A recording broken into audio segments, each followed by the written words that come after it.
Sugo na po tag pananom ani mga maring. Kaya nangatibas naman atong mga gulay. So sugo na po tag pananom ani. Wapa kayong batong ngayon tubo. Dayon natay gipaturok nga kamatis, dayon atsal, alugbati, dayon na ay sibuyas dahonan.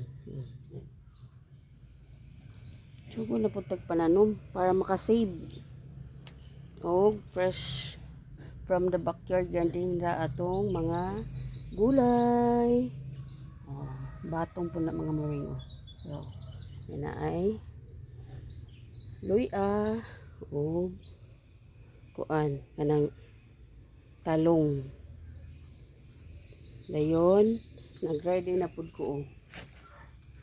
Tambawan na nako na siya og kanang yuta para tamnan ako og petchay. Ito ra dito akong petchay nga gipaturok ko.